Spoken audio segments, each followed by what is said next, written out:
ٹھیک ہے ٹھیک ہے. اب ہم چلتے ہیں تھوڑا سا اور فروغی مسائل میں. شیعہ کے حوالے سے بات کری جاتی ہے, کڑے اور کلاوے یہ لوگ پہنتے ہیں, اس کے بارے میں اکثر ہم سے سوال پوچھا جاتا ہے, تو آپ اس کے بارے میں کیا کہنا چاہتے ہیں؟ کیا پہنتے ہیں؟ کڑے ہاتھ میں جو ہے نا.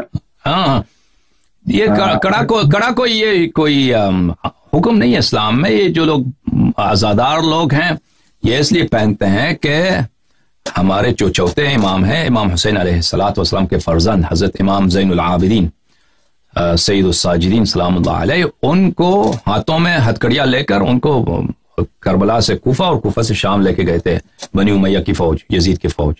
تو اس کی یاد میں بعض لوگ پہنتے ہیں. یہ کوئی حدیث نہیں ہمارے پاس کہ آپ پہنا کریں, لیکن بعض لوگ اسی کی میموری. وہ تو نیگیٹو ایسپیکٹ ہے نا اس حوالے سے, وہ تو نیگیٹو ایسپیکٹ ہوا نا, یعنی ہم نہیں بولتے ان کی غلط کام ہوا تھا. اہل بیت علیہ السلام کی مظلومیت کو, ان کی تنہائی کو ہم نہیں بھولیں گے کبھی. جو اہل بیت علیہ السلام پہ ہوا ہے, جو مسلمانوں نے کیا اہل بیت علیہ السلام, ہم کہہ رہے ہیں اس کو نہیں بھولیں, ہم نہیں بھولیں گے اس کو, ہم فراموش نہیں ہونے دیں گے وہ کہ ان کے ساتھ کیا ہوا ہے. تو یہ اس لیے پہنتے ہیں.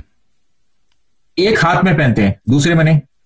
اگر ہتھکڑی ہوتی ہے ہم دیکھتے ہیں دونوں ہاتھوں میں پہنا جاتا ہے. شاید جو لوگ زیادہ عمل کرتے ہیں دونوں ہاتھوں میں پہن, مجھے نہیں معلوم اس بات کا, کچھ اندازہ نہیں ہے اس کا. اچھا ٹھیک ہے. اچھا, یہ دھاگا جو باندھتے ہیں ہاتھ میں ایک ڈورا باندھ دیتے ہیں, نہیں معلوم.